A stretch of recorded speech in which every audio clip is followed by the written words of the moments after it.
मित्रों, नरेंद्र मोदी साहब इस महीने बांग्लादेश आ रहे हैं। जून के एंड में वो बांग्लादेश पहुंच रहे हैं और ये लंबे अरसे के बाद उनका बांग्लादेश का पहला दौरा होगा। आखिरी मर्तबा वो 2021 में बांग्लादेश आए थे, लेकिन जब वो वहां पहुंचे थे तो लाखों लोग सड़कों पे निकल आए थे इनको वेलकम करने के लिए, नहीं बल्कि इस प्रोटेस्ट में कि ये मोदी क्यों आ रहा है यहाँ पे, इसको किस वजह से यहाँ पर बुलाया हुआ है, इसको नहीं आना चाहिए था।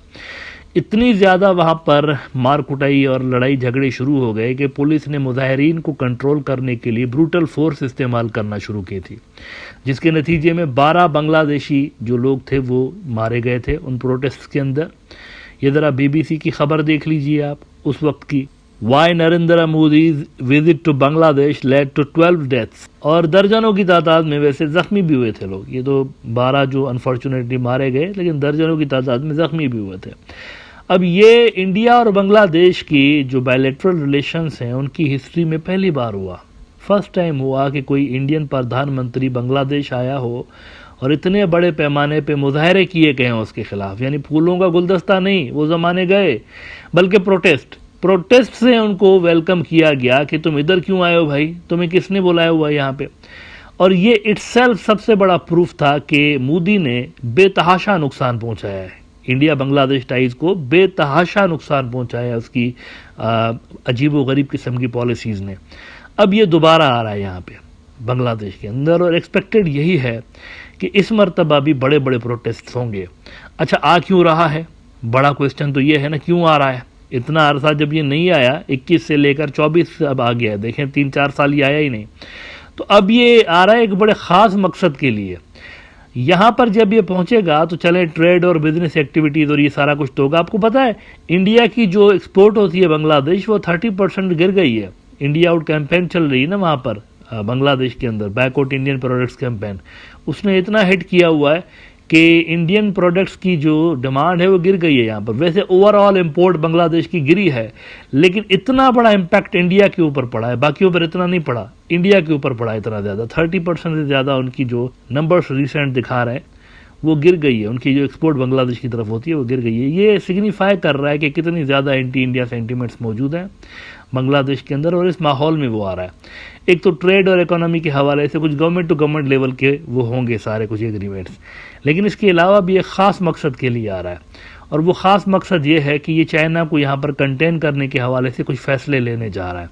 अच्छा, वैसे तो चाइना का जब से बेल्ट एंड रोड्स इनिशिएटिव आया है तो इंडिया ने उसको वेलकम नहीं किया था, विरोध किया था। चाइना ने इनको इनवाइट भी किया था, मतलब थ्रो बैकडोर चैनल्स, इनको कहा था आप भी आ जाइए इसके अंदर, लेकिन उन्होंने मना कर दिया था। अब इस BRI की वजह से इंडियन इन्फ्लुएंस श्रिंक हुआ है साउथ एशिया के अंदर, और चाइनीज इन्फ्लुएंस बढ़ा है। इसको काउंटर करने के लिए इंडिया ने नेबरहुड फर्स्ट पॉलिसी बनाई थी। उसी नेबरहुड फर्स्ट पॉलिसी की ग्लिम्स आपको मोदी के ओथ टेकिंग सेरेमनी के अंदर नजर आई, जब उन्होंने साउथ एशिया के सारे मुल्कों को बुलाया सवाए पाकिस्तान और इनके अफगानिस्तान के। चाइना भी वैसे उनका भी प्रेसिडेंट नहीं था, लेकिन वो चूंकि साउथ एशिया का मुल्क नहीं है तो फिलहाल हम साउथ एशिया की ही बात कर रहे हैं सिर्फ। तो उनका ये जो इन्फ्लुएंस से डाउन हो रहा था, तो इसकी वजह से इन्होंने नेबरहुड फर्स्ट पॉलिसी यहाँ पर बनाई थी इंडिया ने। वो काम नहीं कर रही, गुज़िश्ता टेन्योर से लेकर उन्होंने ये बनाई हुई है, लेकिन काम नहीं कर रही, इंडिया को रिक्वायर्ड रिजल्ट्स नहीं मिल रहे। इस बार ये जो आया है मोदी 3.0 थर्ड टर्म में ये जो आया है, तो इसका पूरा फोकस रहेगा इंडियन ओशन रीजन के अंदर। तो इसी हवाले से ये इंटेंशन रखता है मुख्तलिफ नेबरिंग कंट्रीज़ का दौरा करके, तो वहाँ पर कुछ इंपॉर्टेंट नोयत के प्रोजेक्ट्स स्टार्ट करने के लिए। लेकिन इसमें सबसे पहला जो नंबर है वो बांग्लादेश का है, पहले यहाँ पर आ रहा है।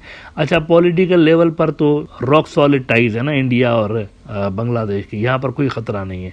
ट्रेड के हवाले से थोड़ी सी डिमांड गिरी है, चलें वो भी समझते हैं कि ठीक हो जाएगा, यहाँ पर भी कंपटीशन रहेगा चाइना के साथ और इनके साथ। लेकिन एक मुद्दा ऐसा है जहाँ पर ख़ास तौर पर मोदी आ रहा है, और वो है सिक्योरिटी और डिफेंस का मुद्दा।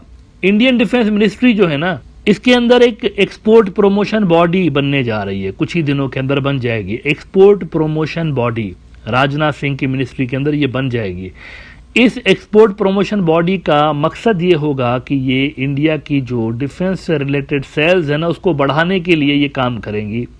नए नए प्रोजेक्ट्स वहाँ पर ढूंढेंगे, नए नए जो क्लाइंट्स हैं उनको ढूंढेंगे, और अपनी डिफेंस की जो प्रोडक्ट्स हैं उनकी सेल बढ़ाने की कोशिश करेंगे।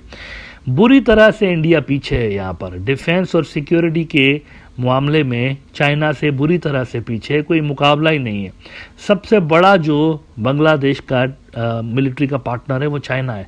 यहाँ पर मोदी कुछ चाहता है कि कंपटीशन स्टार्ट हो, और इसी हवाले से एक लंबी लिस्ट लेकर जा रहा है जो कि वो अवामी लीग के नुमाइंदों के साथ शेयर करेगा कि हम चाहते हैं कि फ़लाँ प्रोजेक्ट्स भी स्टार्ट करें सिक्योरिटी से रिलेटेड, ये भी करें वो भी करें, और ये सबसे मुश्किल काम होगा अवामी लीग के लिए।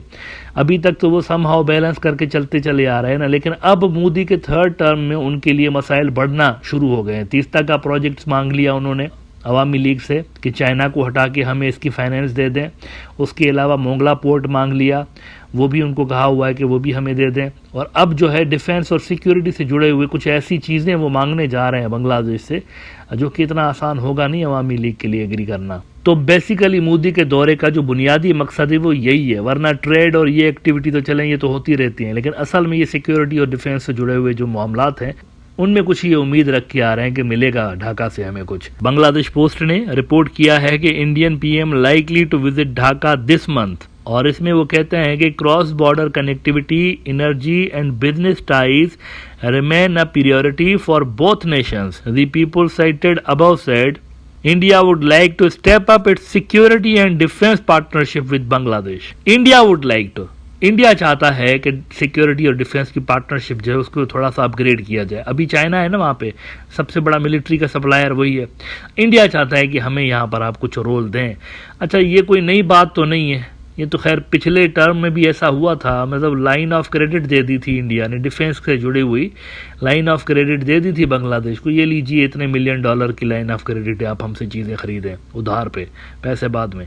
लेकिन बांग्लादेश ने फिर भी नहीं खरीदी थी, बिकॉज इंडिया के पास लंबी चौड़ी वो प्रोडक्ट लाइन नहीं है ना। इस मरतबा वो जो ministry of defence export promotion body create कर रहा है, उसमें इनको उम्मीद है कुछ पॉजिटिव रिजल्ट्स मिलेंगे। नाउ अभी तक तो समहाउ अवामी लीग की जो लीडरशिप है वो समहाउ मैनेज करते चले आए हैं इंडिया और चाइना की कोल्ड वार को, समहाउ धक्का मार के वो ऐसे ही गाड़ी चलाते रहे। लेकिन अब दिन ब दिन उनके लिए मामलात जो हैं वो संगीन होते चले जा रहे हैं। इंडिया के ऊपर प्रेशर है, इंडिया का जो असर व रसूख है, इन्फ्लुएंस है, वो गिर रहा है। चाइना आगे आ रहा है और इस बात से इंडिया चिंतित है। वो समझते हैं इंडियन ओशियन रीजन हमारा रीजन है, शुरुआत से लेके हमारा इन्फ्लुएंस है यहाँ पे। अब चाइना घुस गया यहाँ पे तो वो खुद को असर्ट करने की कोशिश करेंगे। मोदी के थर्ड टर्म में असर्ट करने की कोशिश करेगा। अंदरूनी महाजों पे उसको कोई चैलेंज नहीं करेगा, पहले से ही बता चुका हूँ आपको। उसके जो इत्तेहादी हैं उसकी लूली लंगड़ी गवर्नमेंट है, लेकिन वो लूली लंगड़ी गवर्नमेंट मुल्क के अंदर है। मुल्क के बाहर एक्सटर्नल फ्रंट्स पे इसको कोई चैलेंज नहीं करेगा। नीतीश को कोई आपत्ति नहीं है कि वहाँ पर क्या फॉरेन पॉलिसी होती है उसका इत्तेहादी जो है मोदी का, वहाँ पर कौन सी फॉरेन पॉलिसी होगी, ही डोंट केयर।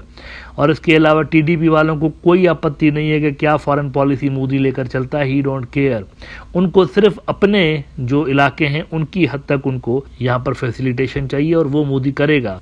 तो मेन जो मकसद इसका रहेगा वो यही रहेगा कि चाइना को डाउन करना है यहाँ पे और अपना जो स्टेटस है वो बहाल करना है ना। इस चक्कर में जो प्रेशर पड़ने जा रहा है वो बांग्लादेश के ऊपर पड़ने जा रहा है, वो मालदीव के ऊपर पड़ सकता है, वो भूटान के ऊपर, श्रीलंका के ऊपर पड़ सकता है। मजीद प्रेशर इनके जो लीडरशिप है उनके ऊपर आने वाला है और इंडिया की जानिब से ऐसी ऐसी डिमांड सामने आ सकती हैं जो कि शायद ये मुल्क मीट ना कर पाए।